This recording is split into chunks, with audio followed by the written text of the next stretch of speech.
Good afternoon friends. তো তোমরা সবাই কেমন আছো? তোমাদের রান্নাবান্না কি হয়ে গেল? আমার তো হয়ে গেল, বাট এখন আমি তোমাদেরকে কি দেখাচ্ছি দেখো। দুষ্টুকে আমার যত কালার্স পেন্সিল আছে সব বের করে দেখো কি সব কালার্স করছে।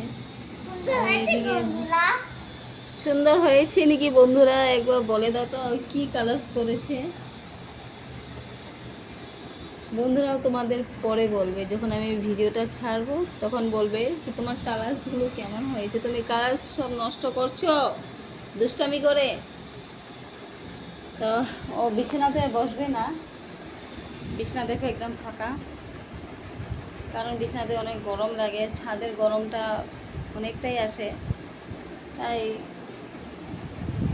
বিছানাতে বসে না, তাই ও নিচে বসে আছে।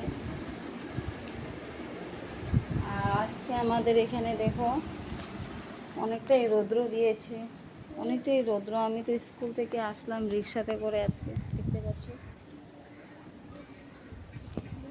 সকাল দিকে আমি সব কাপড় উপর ধুয়ে টুয়ে মেলে দিলাম। এদিকে মনে হচ্ছে ফ্যানের হাওয়া মনে হচ্ছে কাজ করে না,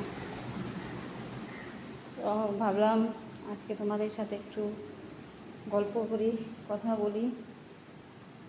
আজকে আমার মেনু দেখতে পাচ্ছ, মাছেই রান্না করেছি, কাতলা মাছ। এটা আমার জন্য আলাদা করে রেখেছি,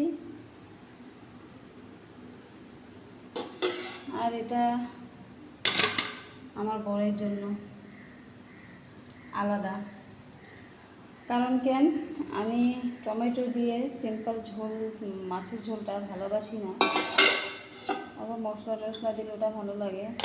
আর কাতলা মাছের ঝোল বেশিরভাগ আমার কাছে সিম্পলটাই ভালো লাগে।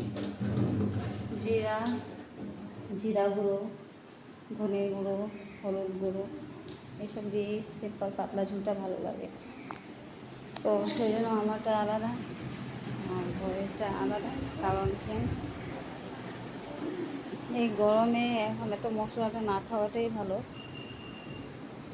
সেই জন্য মানে আলাদা আলাদা মানে দুজনেরটা করে রেখেছি। ওটার মধ্যে একটু কোনো মশলা দিয়েছি, বাট আমারটার মধ্যে আমি এখনও মশলা দিইনি। তো ভাবলাম আমার ফ্রেন্ডদের সাথে আমি একটু কথা বলে নিই, আমাদের ফ্রেন্ডরা কেমন আছে কেমন না। তোমাদের রান্নাবান্না যদি হয়ে গেছে তাহলে খুবই ভালো, আর যার যা রান্নাবান্না হয়নি তো আমাকে তোমরা কমেন্ট করবে। আর কি বলে, আমার তো এখন রান্নাবান্না হয়ে গেছে, বা তখন ছেলেকে আমি খাওয়াটা দিব, তারপর শুবে। তারপর সামনেই এক্সাম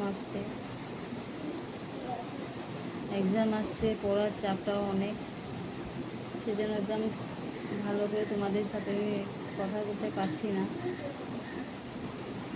তো ফ্রেন্ডস ঠিক আছে, পরে আবার দেখা হবে, টাটা, বাই বাই।